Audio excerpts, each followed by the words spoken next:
नमस्कार दोस्तों। तो हम आर ओ के लिए पीसीएस मंत्रा का टेस्ट नंबर 15 देख रहे थे और 50 क्वेश्चन तक हमने देख लिया। इसमें 51 से है। तो जनजाति एवं उनसे संबंधित क्षेत्र के संदर्भ में निम्नलिखित में से कौन से सुमेलित नहीं है, इसे बताना है। तो जो सुमेलित है देखते हैं। आइनू जनजाति का संबंध जापान से है। बंतु जनजाति का संबंध अफ्रीका से। अफ्रीका का जो इक्वेटोरियल जोन वाला रीजन है वहाँ आपको बंतु जनजाति मिलेगी। और द्रविड़ जनजाति तो ये भारत से संबंधित है, जबकि एस्किमो का संबंध ब्राज़ील से ना होकर के नॉर्थ कनाडा में, साइबेरिया में, ग्रीनलैंड में और अलास्का, इन चारों जगह में आपको एस्किमो जनजाति मिल जाएगी। नेक्स्ट है नदियों एवं उनके मैदान के संबंध में निम्नलिखित में से कौन सुमेलित नहीं है। जो सुमेलित है पहले देख लेते हैं। हांगहो का मैदान चीन में है। मिनाम का मैदान थाईलैंड में। इरावती का मैदान म्यांमार में। जबकि दजला फरात का मैदान ईरान में ना होकर के इराक में मिलेगा। मैं फिर से सही एक बार पढ़ देता हूँ। दजला फरात का मैदान इराक में, इरावती का मैदान म्यांमार में, मिनाम का मैदान ये थाईलैंड में और ह्वांगहो का मैदान, ह्वांगहो नदी चीन में ही तो है। नेक्स्ट, तारवेला बांध परियोजना निम्नलिखित में से किससे संबंधित है। तो पाकिस्तान से संबंधित है तारवेला बांध परियोजना। ये आपको पाकिस्तान में मिलेगा, सिंधु नदी पर। नेक्स्ट है निम्नलिखित पर्वत श्रेणियों को उत्तर से दक्षिण क्रम में सजाइए। तो जो उपलब्ध विकल्प है वो ऑलरेडी सजा हुआ है। सबसे पहले आप मैप देखेंगे इंडिया का फिजिकल मैप, तो पटकाई बम मिलेगा, फिर नागा पहाड़ी मिलेगा, फिर चीन पहाड़ी मिलेगा, फिर अराकान योमा मिलेगा। इसी अराकान योमा का जो विस्तार है वो अंडमान निकोबार के रूप में है। तो 1 2 3 4 विकल्प ए में था। नेक्स्ट है निम्नलिखित में से कौन सा सागर कजाकिस्तान और उज्बेकिस्तान की सीमा निर्धारित करता है। तो इसमें विकल्प सी जो है अरल सागर, इसको एक लेक के रूप में भी जाना जाता है। तो अरल सागर दो देशों की सीमा निर्धारित करता है, कजाकिस्तान और उज्बेकिस्तान। इसको याद रखने के लिए यूके, उज्बेकिस्तान और कजाकिस्तान ऐसे याद रखा जा सकता है। नेक्स्ट है निम्नलिखित में से कौन सी झील जर्मनी, स्विट्जरलैंड और ऑस्ट्रिया का मिलन बिंदु है। तो जो आप यूरोप का फिजिकल मैप देखेंगे तो आपको एक मिलेगा कॉन्स्टेंस झील, तो विकल्प बी में है। यही कॉन्स्टेंस झील स्विट्जरलैंड, ऑस्ट्रिया और जर्मनी तीनों का मिलन बिंदु है। नेक्स्ट है निम्नलिखित में से कौन सा पर्वत फ्रांस एवं इटली के मध्य सीमा बनाता है। तो फ्रांस और इटली के मध्य जो सीमा बनाता है वो है आल्प्स पर्वत, जो विकल्प डी में है। जबकि शेष विकल्पों की बात करें तो पिरेनीज पर्वत जो है फ्रांस और स्पेन की सीमा बनाता है। बॉसेस पर्वत आपको फ्रांस और जर्मनी की सीमा पर मिलेगा, जबकि जुरा पर्वत फ्रांस और स्विट्जरलैंड की सीमा पर मिलेगा। आपने एक यूराल पर्वत के बारे में भी सुना होगा, ये यूरोप और एशिया की सीमा बनाता है। तो मैं फिर से जल्दी जल्दी सब सही पढ़ देता हूँ। पिरेनीज पर्वत ये फ्रांस और स्पेन की सीमा बनाता है। बॉसेस पर्वत फ्रांस और जर्मनी। जूरा पर्वत फ्रांस और स्विट्जरलैंड की सीमा बनाता है। और आल्प्स पर्वत ये फ्रांस और इटली की पर्वत सीमा बनाता है। और यूराल के बारे में तो आपको पता ही है, यूरोप और एशिया की सीमा बनाता है। नेक्स्ट है निम्नलिखित में से कौन सा देश लाल सागर से संलग्न नहीं है। तो लाल सागर से संलग्न 4 देश आपको मिलेंगे कुल मिलाकर के। एक मिस्र मिलेगा, एरिट्रिया मिलेगा, सूडान मिलेगा और एक और देश जो अफ्रीका का है वो है जिबूती। तो 4 देश हो गया। जबकि लीबिया का संबंध लाल सागर यानी कि रेड सी से नहीं है। एक फैक्ट और है लाल सागर के बारे में कि ये लाल सागर, ये जिसे अंग्रेजी में रेड सी कहते हैं, अफ्रीका और एशिया को पृथक करता है। नेक्स्ट है जॉस पठार निम्नलिखित में से किस खनिज के भंडार के लिए प्रसिद्ध है। तो जॉस पठार टीन खनिज भंडार के लिए प्रसिद्ध है, इसलिए विकल्प सी इसका सही आंसर हो गया। नेक्स्ट है अफ्रीका की झीलों का क्षेत्रफल के अनुसार अवरोही क्रम यानी घटते हुए क्रम में लगाना है। तो सबसे बड़ा विक्टोरिया झील है, फिर तंगानिका झील, फिर न्यासा झील और फिर चाड झील। तो विकल्प सी इसका सही आंसर हो गया है। नेक्स्ट है निम्नलिखित में से कौन सा सुमेलित नहीं है। तो जो सुमेलित नहीं है तो है जो, उसे देख लेते हैं पहले। सोडियम बाइकार्बोनेट का यूज क्यों होता है। औषधि के रूप में बेकिंग पाउडर के निर्माण में। कैल्शियम हाइड्रोक्साइड का यूज क्यों होता है। मिट्टी की अम्लीयता को दूर करने में। और तीसरा है यहाँ पर लिखा हुआ ऑक्जेलिक अम्ल, तो इसका यूज होता है, अच्छा इसका यूज के सामने लिख दिया खाद्य पदार्थों के संरक्षण। खाद्य पदार्थों के संरक्षण में तो बेंजोइक अम्ल का यूज होता है, जबकि ऑक्जेलिक अम्ल का यूज फोटोग्राफी में होता है, कपड़ों की छपाई में या रंगाई में होता है, चमड़े के विरंजन में होता है। तो इन सब कार्यों के लिए ऑक्जेलिक अम्ल का यूज होता है, जबकि खाद्य पदार्थों के लिए बेंजोइक अम्ल का यूज होता है। आंसर तो विकल्प सी मिल गया। एक और बचा सल्फ्यूरिक अम्ल, तो इसका यूज संचायक बैटरियों के निर्माण में होता है। एक बार फिर से बोल दूं, सही जल्दी बोल देता हूँ। सल्फ्यूरिक अम्ल संचायक बैटरियों के निर्माण में यूज होता है। ऑक्जेलिक अम्ल का प्रयोग फोटोग्राफी में, कपड़ों की छपाई या रंगाई में, चमड़े के विरंजन में यूज होता है। खाद्य पदार्थों का संरक्षण करना हो तो आपको बेंजोइक अम्ल की आवश्यकता पड़ेगी और कैल्शियम हाइड्रोक्साइड से मिट्टी की अम्लीयता को हम दूर कर सकते हैं। नेक्स्ट है निम्नलिखित में से कौन सा सुमेलित नहीं है? तो जो सुमेलित नहीं है तो इसमें सारा सुमेलित नहीं है, तो इसमें आंसर शायद होना चाहिए हाँ उपयुक्त सभी, कोई सुमेलित नहीं है। तो फिर सुमेलित कौन कौन है, मैं सुमेलित कर देता हूँ इसको। तो निकिल विधि से वनस्पति तेलों को कृत्रिम घी में परिवर्तित कर दिया जाता है, और प्लैटिनम चूर्ण की मदद से सल्फ्यूरिक अम्ल बनाया जाता है, लौह चूर्ण की मदद मतलब अमोनिया गैस बनाने की में ली जाती है। तो ये सारे थे। नेक्स्ट है, निम्नलिखित में से किस अल्कोहल का जहरीली शराब के रूप में उपयोग किया जाता है? तो जहरीली शराब के रूप में उपयोग मिथाइल अल्कोहल का किया जाता है, और मिथाइल अल्कोहल का प्रमुख यूज पेंट इंडस्ट्री में भी होता है। तो विकल्प 20 का सही आंसर था। नेक्स्ट है, निम्नलिखित में से कौन सी गैस का उपयोग युद्ध काल में रासायनिक हथियार के रूप में नहीं किया जाता है? तो नहीं किया जाता है लिखा हुआ है, लिख रहा है अच्छा, ल्यूसाइट का यूज किया जाता है, क्लोरोपिक्रीन का यूज किया जाता है, मस्टर्ड गैस का यूज किया जाता है, लेकिन मार्स गैस का यूज नहीं किया जाता है। मार्स गैस मीथेन को बोलते हैं, जिसका रासायनिक फार्मूला CH4 होता है, और ये दहन ईंधन के रूप में यूज होता है मार्स गैस का। नेक्स्ट है, निम्नलिखित कथनों पर विचार कीजिए। तो करना है, पहला विचार क्या है, मतलब पहला कथन क्या है, परमाणु किसी पदार्थ का वह सूक्ष्मतम कण है जो स्वतंत्र अवस्था में नहीं रह सकता और रासायनिक अभिक्रिया में भाग नहीं लेता। भाग तो लेता है, नहीं लेता ऐसा नहीं है, तो ये पहला कथन तो गलत हो गया। दूसरा लिखा हुआ, अणु किसी पदार्थ का वह सूक्ष्मतम कण है जो स्वतंत्र अवस्था में रह सकता है तथा रासायनिक अभिक्रिया में भाग लेता है। तो अणु रासायनिक अभिक्रिया में भाग नहीं लेता है, जबकि ऊपर जो लिखा हुआ था परमाणु, तो परमाणु रासायनिक अभिक्रिया में भाग लेता है। तो दोनों एक दूसरे को उल्टा बात लिख दिया था, तो इसमें तो विकल्प डी हो जाएगा, क्योंकि दोनों में से कोई सही नहीं है। नेक्स्ट है, निम्नलिखित में से किस तत्व में कृत्रिम रेडियो सक्रियता पाई जाती है? तो मैग्नीशियम में कृत्रिम रेडियो सक्रियता पाई जाएगी, विकल्प ए इसका सही आंसर है। नेक्स्ट, जल की अस्थायी कठोरता के संबंध में क्या सत्य नहीं है? तो सत्य नहीं है, इसके बारे में पूछ रहा है। सबसे पहले लिखा हुआ है, जल की अस्थायी कठोरता कैल्शियम और मैग्नीशियम के बायोकार्बोनेट लवण घुले होने के कारण होती है। तो अस्थायी नहीं, अस्थायी कठोरता जो होती है जल की, वो कैल्शियम और मैग्नीशियम के बायोकार्बोनेट लवण के घुले होने के कारण होती है। नेक्स्ट है, अच्छा आंसर वही हो गया, आंसर वही था क्योंकि वही तो सही नहीं था, बाकी जो सही उसको भी देख लेते हैं। जल की अस्थायी कठोरता दूर करने की मुख्य विधि क्या है? परम्यूटेट है। और जल की अस्थायी कठोरता उसमें सोडियम कार्बोनेट मिलाकर गर्म करने से भी दूर हो जाती है। नेक्स्ट है, जल की स्थायी कठोरता उसे उबालकर आसवन करने से भी दूर हो जाती है। तो ये सारे विधि हैं अस्थायी कठोरता को दूर करने के। नेक्स्ट है, कोशिका द्रव्य के संबंध में निम्नलिखित कथनों पर विचार कीजिए। तो सबसे पहला कथन क्या है, कोशिका भित्ति और केंद्रक के बीच में पाए जाने वाले द्रव्य पदार्थों को कोशिका द्रव्य कहा जाता है। तो ये सही है। नेक्स्ट, कोशिका द्रव्य में ही अब अंतर प्रद्रव्य जालिका राइबोसोम्स आदि पाए जाते हैं। ये भी कथन सही है। कोशिका द्रव्य और केंद्रक को सम्मिलित रूप से जीव द्रव्य यानी प्रोटोप्लाज्म कहा जाता है। तो तीनों कथन सही हो गया, इसलिए विकल्प डी उपयुक्त सभी। नेक्स्ट पॉइंट है, निम्नलिखित में से कौन सा रोग जीवाणु जनित है? तो जीवाणु जनित रोग निमोनिया है, तो इसलिए विकल्प सी इसका सही आंसर हो गया। तो जबकि कुशिंग रोग जो है ये एड्रिनल हार्मोनल के अतिस्रावन से होता है, हीमोफीलिया लिंग संलग्न रोग है, और जॉन्डिस ये तो विषाणु जनित रोग है, जबकि ये जो निमोनिया था ये जीवाणु जनित रोग था। कौन से जीवाणु होते हैं निमोनिया होने के लिए? तो डिप्लोकोकस निमोनी नामक जीवाणु से निमोनिया होता है। नेक्स्ट है, क्रेब्स चक्र मनुष्य की शारीरिक क्रियाविधि के किस भाग से संबंधित है? तो क्रेब्स चक्र ये श्वसन से संबंधित है। दरअसल मानव श्वसन 2 चरण में होता है, एक ग्लाइकोलिसिस के द्वारा और दूसरा क्रेब्स के द्वारा।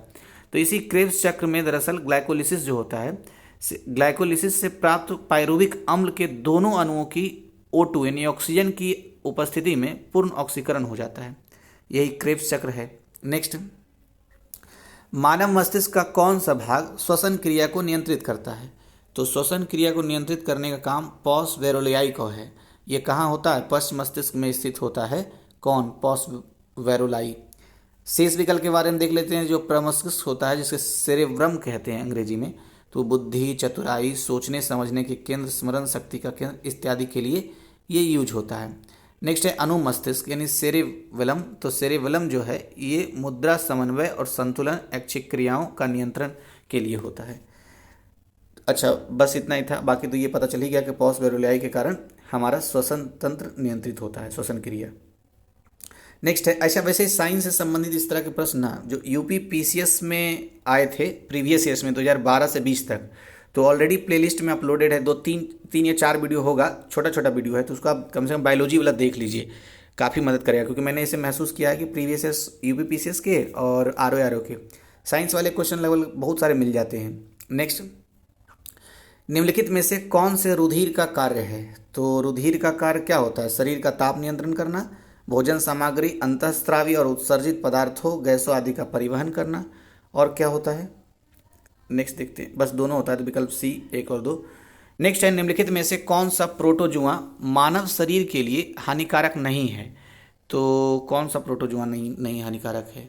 विकल्प डी वाला एंट अमीबा कोलाई ये हानिकारक नहीं है, क्योंकि आहार नाल के कोलोन में रहता है ये और जीवाणुओं को नष्ट करता है। जबकि शेष विकल्प जो है एंट अमीबा हॉस्टेलिटिका ये पेचिस रोग उत्पन्न करता है, एंट अमीबा जिंजिवालिस ये पायरिसिस रोग को पायरिया रोग को जन्म देता है, और लिस्मैनिया डोनोवानी ये कालाजार रोग को उत्पन्न करता है। मैं एक बार फिर से सारा पढ़ देता हूँ।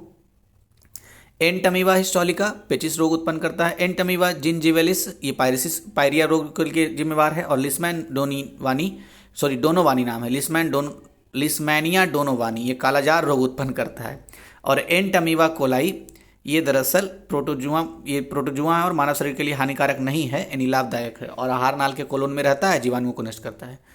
नेक्स्ट है, निम्नलिखित में से कौन सुमेलित नहीं है? तो जो सुमेलित है उसे पहले देख लेते हैं। सबसे पहले लिखा हुआ है श्वेत कण रक्त कणों का जीवन काल 2 से 5 दिन होता है, ये सही है। दूसरा क्या लिखा हुआ है? शरीर के कुल भार में जल का प्रतिशत, तो 55% नहीं 65 से 70% होता है, तो दूसरा गलत हो गया। तीसरा है, पोलियो ड्रॉप की खोज किसने किया था? एल्बर्ट सैविन ने किया था, जबकि यहाँ पर जॉन साल्क लिखा हुआ है।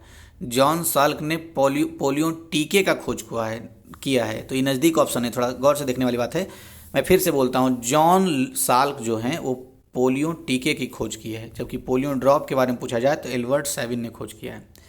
विटामिन डी की खोज हॉपकिंस ने किया है, तो ये तो सही है, तो 2-3 गलत हो गया, मतलब गलत सुमेलित है, तो विकल्प डी इसका सही आंसर है। नेक्स्ट है, आग्नेयाशयी रस यानी पैंक्रियाज जूस में उपस्थित किस एंजाइम के द्वारा प्रोटीन का पाचन किया जाता है? तो ट्रिप्सिन का पाचन किया जाता है, और ये प्रोटीन है। शेष विकल्प को अगर देखा, अच्छा पहले एंजाइम के बारे में जान लेते हैं। पूर्ण पाचक रस कहा जाता है एंजाइम को, क्यों? क्योंकि इसमें कार्बोहाइड्रेट, प्रोटीन और वसा तीनों को पाचन करने का एंजाइम होता है एंजाइम में। और माल्टेज जो है ये कार्बोहाइड्रेट का रूप है, माल्टेज कार्बोहाइड्रेट को पचाता है, और लाइपेज वसा को पचाता है, जबकि ट्रिप्सिन जो है ये प्रोटीन को पचाता है। नेक्स्ट, घरेलू विद्युत आपूर्ति में प्रयोग होने वाला उदासीन तार सामान्यतः किस रंग का होता है? तो सामान्य रूप से तो काला रंग का होता है, जबकि जो हरा ये भू तार होता है जमीन से जुड़ा हुआ, और लाल जो होता है ये विद्युत तार को कहते हैं। नेक्स्ट है, अर्धचालक पदार्थों में अशुद्धियाँ मिलाने पर उसकी विद्युत चालकता पर क्या प्रभाव पड़ता है? तो विद्युत चालकता बढ़ जाती है, इसलिए विकल्प ए इसका सही आंसर हो गया। अर्धचालक यानी जिनकी विद्युत चालकता चालक और अचालक पदार्थों के मध्य होती है उसे अर्धचालक कहते हैं। जैसे सिलिकॉन, जर्मेनियम, कार्बन, सेलेनियम ये सब सारे क्या हैं? अर्धचालक हैं। नेक्स्ट है, समुद्र के जल का नीले रंग का दिखाई देना प्रकाश के किस गुण का उदाहरण है? तो ये प्रकीर्णन का उदाहरण है, विकल्प ए इसका सही आंसर हो जाएगा। नेक्स्ट है, निम्नलिखित में से किस में उत्तल दर्पण यानी कॉन्वेक्स मिरर का उपयोग किया जाता है? तो रियर व्यू मिरर के लिए रियल व्यू मिरर होना चाहिए मेरे ख्याल से, या नियर व्यू होगा, तो कॉन्वेक्स मिरर का यूज किया जाता है, विकल्प बी में लिखा हुआ है रियल व्यू मिरर के लिए। नेक्स्ट है, अच्छा कुछ जुड़ा हुआ है, शेष जो है अवतल दर्पण है, शेष जो ENT डॉक्टर द्वारा अवतल दर्पण का यूज किया जाता है। गाड़ी के हेडलाइट में भी अवतल दर्पण होता है, सोलर कुकर में भी अवतल दर्पण होता है। नेक्स्ट है, विभिन्न व्यक्तियों की आवाज़ों में अंतर को अन्य व्यक्ति ध्वनि के किस गुण के कारण पहचान पाते हैं? तो ये विकल्प डी ध्वनि की गुणता के कारण पहचान पाते हैं, तो विकल्प डी इसका सही आंसर हो गया। नेक्स्ट है,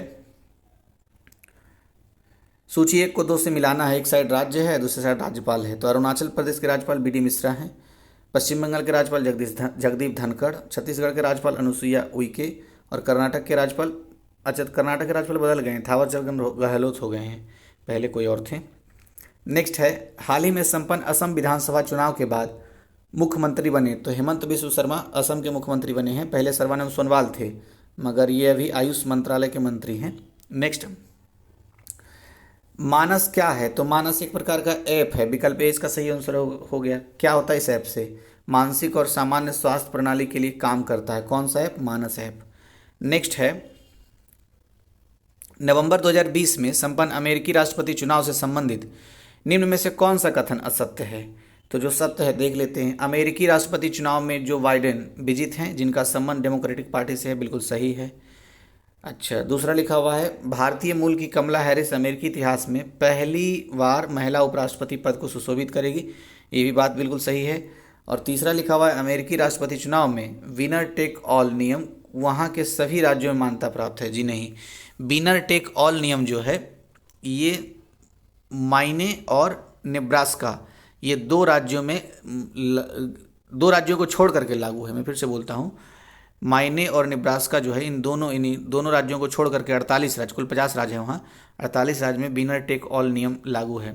क्या होता है इसका मतलब? इसका विनर टेक ऑल का मतलब ये होता है कि जिस राज्य की 50% सीटें जिस भी पार्टी को मिल जाती है तो उस राज्य की सारी सीटें उसकी मानी जाती है। ये मेन मतलब होता है।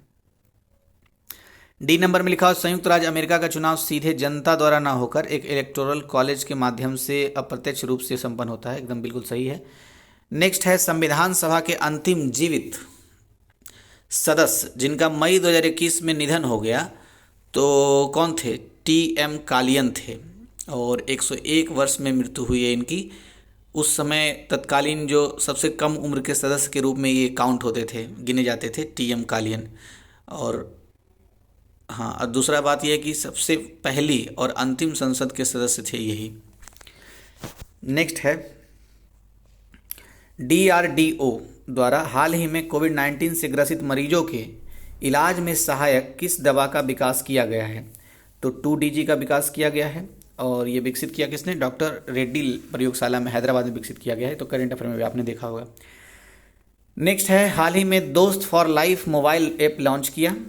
तो किसने लॉन्च किया? दोस्त फॉर लाइफ CBSE बोर्ड ने लॉन्च किया। ये दरअसल अभिभावक और छात्रों दोनों के लिए है और एक तरह से ये मनोवैज्ञानिक परामर्श सेवा प्रदान करता है 9 से लेकर के 12 तक के बच्चों के लिए, और 9:30 बजे से लेकर के 5 बजे तक शाम तक रहता है। ये मतलब परामर्श देते रहता है। नेक्स्ट है, स्वास्थ्य और आरोग्य योजनाएं हाल ही में प्रारंभ की गई। तो ये स्वास्थ्य और आरोग्य योजनाएं सिडबी के द्वारा प्रारंभ की गई है। तो और ये दरअसल आरोग्य और स्वास्थ्य क्षेत्र से नहीं जुड़ा हुआ है, तो नई ऋण परियोजना है MSME सेक्टर के लिए। आपके लिए एक प्रश्न है, सिडबी का हेड क्वार्टर कौन है, उसके अभी चेयरमैन कौन है? ये दोनों का जवाब आप मुझे बताइएगा। नेक्स्ट है, भारत का वह कौन सा रेलवे जोन है जो पूर्णतः विद्युतीकृत रेलवे जोन बन गया है? तो पश्चिम मध्य रेलवे जोन, इसका हेडक्वार्टर कहाँ है? जबलपुर में, पूर्ण रूप से विद्युतीकृत रेलवे जोन बन गया है। नेक्स्ट है, कजाकिस्तान का अलमाटी में संबल एशिया ने कुश्ती चैंपियनशिप में निम्न में से किन महिलाओं ने कुश्ती स्वर्ण पदक जीते हैं? तो विनेश फोगाट ने जीते हैं, साक्षी मलिक ने और अंशु मलिक ने, ये तीनों ने जीत ली हैं। साक्षी मलिक ने तो रजत पदक जीता है, तो 1 और 3 जीते हैं। इसलिए अब पूछा क्या था? स्वर्ण पदक के बारे में। तो विनेश फोगाट अंशु मलिक, ये दोनों ने स्वर्ण पदक जीते थे। तो विकल्प सी इसका सही आंसर हो गया, 1 और 3। नेक्स्ट है, किस भारतीय महिला नाविक ने ओलंपिक गेम्स के लिए क्वालिफाई किया? तो नेत्रा कुमानन ने ओलंपिक गेम्स के लिए क्वालिफाई किया था। और नेक्स्ट है, हाल ही में किसे यूनेस्को विश्व प्रेस स्वतंत्रता पुरस्कार से सम्मानित किया गया है? तो विश्व प्रेस स्वतंत्रता पुरस्कार से सम्मानित किया गया है मारिया रेसा को। विकल्प सी इसका सही आंसर हो गया। और CNN की प्रमुख हैं ये मारिया रेसा। एक चीज़ और याद आ रहा है, विश्व प्रेस स्वतंत्रता दिवस कब मनाया जाता है? 3 मई को मनाया जाता है। नेक्स्ट, अच्छा, उसके बाद फिर यूनेस्को के बारे में, विश्व धरोहर स्थल यही तो घोषित करता है। भारत में कितने विश्व धरोहर स्थल है? कुल मिला के 40 हैं। 40वां नंबर कौन है? 40वां नंबर है धौलावीरा। ये कहाँ है धौलावीरा? ये धौलावीरा है गुजरात में, आपको मिलेगा। अच्छा, एक खास बात और ये है कि इंडस वैली सिविलाइजेशन जो है, इसका सबसे पहला कोई ऐसा साइट है धौलावीरा ग्रुप में जिसको विश्व धरोहर सूची में शामिल किया गया है। 1-2 फैक्ट और बात कर लेते हैं। यूनेस्को का हेड क्वार्टर कहाँ है? तो यूनेस्को का हेड क्वार्टर पेरिस में है। और इसकी स्थापना कब हुई थी? ये थोड़ा याद नहीं आ रहा है, शायद 49 या 46 में हुई थी। तो आप बताइएगा यूनेस्को की स्थापना कब हुई थी, कमेंट करके, ठीक है। नेक्स्ट देखते हैं, जापान सरकार द्वारा order of the rising sun पुरस्कार प्रदान किया गया, तो श्यामला गणेश को प्रदान किया गया है। नेक्स्ट है, अच्छा ये श्यामला गणेश कौन है? ये बेंगलुरु की शिक्षिका हैं और जापानी संस्कृति और अंतर्राष्ट्रीय संबंध को बढ़ावा देने के कारण इनको ऑर्डर ऑफ द राइज सन पुरस्कार दिया जा रहा है जापान सरकार के द्वारा। किस देश ने स्वतः टोक्यो ओलंपिक 2021 में भाग न लेने की औपचारिक घोषणा की है? तो उत्तर कोरिया ने घोषणा की है। तो विकल्प सी इसका सही आंसर हो गया। दो फैक्ट और जुड़ा हुआ याद आ रहा है। इन्होंने उत्तर कोरिया की सरकार ने तर्क दिया था कि कोविड-19 के कारण उत्पन्न परिस्थितियों के कारण हम अपने खिलाड़ियों को नहीं भेजेंगे सहभागिता के लिए। तो ओलंपिक संघ ने भी प्रतिक्रिया दी, उसने बोला कि ठीक है लो तुमको निलंबित कर देते हैं। तो 2022 के अंत तक इनको निलंबित कर दिया है ये ओलंपिक से। तो कोई बात नहीं, नेक्स्ट देखते हैं। हाल ही में डेनिस कोट्स चर्चित रही, वो किस कंपनी की सीईओ है? तो डेनिस कोट्स किस कंपनी की सीईओ है? याद ही नहीं आ रहा। अच्छा हाँ, Bet365 की सीईओ हैं। तो विकल्प 20 का सही आंसर हो गया। ब्रिटेन की सबसे धनी महिला है कौन? यही जिनके बारे में भी पढ़ रहे थे, नाम भी जवान पे नहीं आ रहा है। Dennis quotes. कौन सा कोट्स? डेनिस कोट्स है। ये ब्रिटेन की सबसे धनी महिला हैं। 2020 तक इनकी संपत्ति कहते हैं कि 4,750 करोड़ रुपए का, अच्छा 2020 में इन्होंने पैकेज लिया है, अपनी सैलरी 4,750 करोड़ रुपए का पैकेज लिया है और विश्व में सबसे ज़्यादा सैलरी पाने वाली कोई सीईओ हैं ये। नेक्स्ट, जनवरी में संपन्न भारत के 51वें अंतर्राष्ट्रीय फिल्म महोत्सव में इस वर्ष के लिए महोत्सव का फोकस राष्ट्र कौन सा रहा था? तो फोकस राष्ट्र रहा था बांग्लादेश। ठीक है, हुआ कहाँ था? गोवा के पणजी में। अच्छा 51 में से याद आया, 51वां दादा साहब फाल्के पुरस्कार किसे मिला है? तो ये मिला है रजनीकांत को मिला है और 50वां मिला था अमिताभ बच्चन को। नेक्स्ट है, 9 जनवरी 2021 को संपन्न प्रवासी भारतीय दिवस की इस वर्ष की थीम क्या थी? तो थीम तो था आत्मनिर्भर भारत में योगदान। और एक पॉइंट ये भी याद रखना कि 9 जनवरी को अंतर्राष्ट्रीय प्रवासी दिवस मनाया जाता है। ठीक है, सॉरी प्रवासी भारतीय दिवस मनाया जाता है, अंतर्राष्ट्रीय बोल रहा हूँ। तो ये सारा फैक्ट हो गया। अध्यक्ष कौन थे इस वर्ष के? चंद्रिका प्रसाद संतोखी, चीफ गेस्ट अध्यक्ष जो बोलिए। नेक्स्ट है, राष्ट्रीय स्टार्टअप सलाहकार परिषद की स्थापना करने की घोषणा की गई है। इस परिषद की अध्यक्षता कौन करेगा? तो वाणिज्य एवं उद्योग मंत्री करेंगे। तो विकल्प ए इसका सही आंसर है। नेक्स्ट है, सी विजिल 2021 क्या है? तो सी विजिल 2021 भारतीय नौसेना का रक्षा अभ्यास है। अच्छा, भारतीय नौसेना के अध्यक्ष अभी कौन? देखिए जो अभी अध्यक्ष है ना वो 30 नवंबर को रिटायर्ड हो जाएंगे, लेकिन अगले जो बनेगा उसका नाम घोषणा हो चुका है। तो आप कमेंट करके गूगल करके जैसे ही बताना बताइए कि नौसेना का अध्यक्ष 30 तारीख के बाद कौन होंगे। आज कितना तारीख हो गया? 29 हो गया ना, संसद का आज पहला सत्र था। कल के बाद से वो अपना पदभार ग्रहण कर लेंगे। तो विकल्प ए इसका सही आंसर है। लास्ट क्वेश्चन इस वीडियो का है, उससे पहले मैं आपसे निवेदन करता हूँ अगर आप चैनल पर नए हैं तो प्लीज़ सब्सक्राइब कर लीजिएगा। मार्च तक 1000 पुराने हैं वरना चैनल जाएगा बंद हो। तो अगर आप सब्सक्राइब कर लिए हैं तो थैंक यू दिल से, और शेयर कर दीजिए प्लीज़। तो अभी लास्ट क्वेश्चन है इस वीडियो का। ब्रिटेन की द इकोनॉमिस्ट इंटेलिजेंस यूनिट द्वारा जारी लोकतंत्र सूचकांक 2020 में भारत को कौन सा स्थान प्राप्त हुआ है? तो भारत को 53वां स्थान प्राप्त हुआ है। इंग्लिश में बोलता हूँ 53rd स्थान प्राप्त हुआ है। ठीक है, पहला स्थान किसे मिला है? तो नॉर्वे को मिला है। किस चीज़ में? लोकतंत्र सूचकांक में। तो समाप्त हुआ। वीडियो देखने के लिए थैंक यू। ये नेक्स्ट पार्ट ना मैं जल्दी ही अपलोड कर दूंगा, शायद देखता हूँ आज रात में ही अपलोड कर दूंगा। Thank you.